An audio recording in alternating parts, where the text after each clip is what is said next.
In a quiet control room deep inside a nuclear facility, rows of machines hummed steadily. Green lights blinked in perfect rhythm.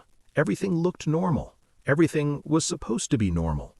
Reza, a young engineer, checked the monitoring screens for the third time that morning. "Strange," he whispered. The centrifuges, huge machines that spun at incredible speeds, were showing normal readings on the computer dashboard, but the faint vibrations in the floor told a different story. Something wasn't right.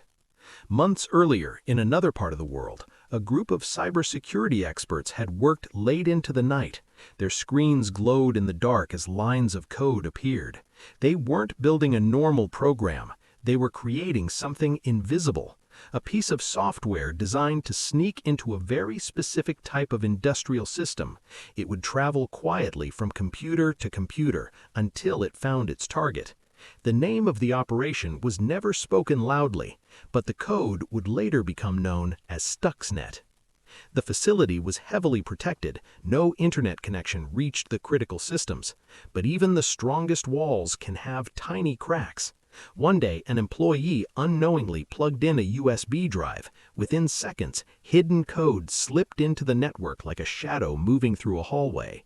The program waited patiently. It studied the machines. It watched, and when it finally recognized the exact type of centrifuge system it had been searching for, it woke up. The screens in the control room showed everything was normal. Speed, stable. Temperature, normal. Pressure, safe. But the centrifuges were secretly being pushed beyond their safe limits, speeding up, slowing down, then spinning wildly again. The malware even lied to the monitoring systems, sending fake data so engineers wouldn't notice. Engineers frowned at the screen again. Why do the machines sound different if everything is fine? No one had an answer. Weeks later, cybersecurity researchers around the world began noticing strange code appearing on infected computers. It was far more advanced than typical computer viruses.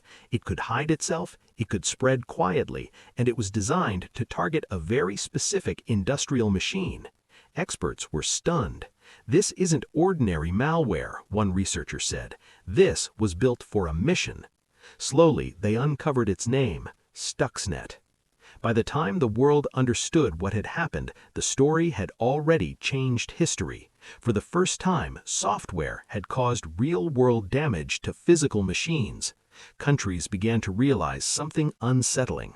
Wars in the future might not start with bombs or soldiers, but with lines of code.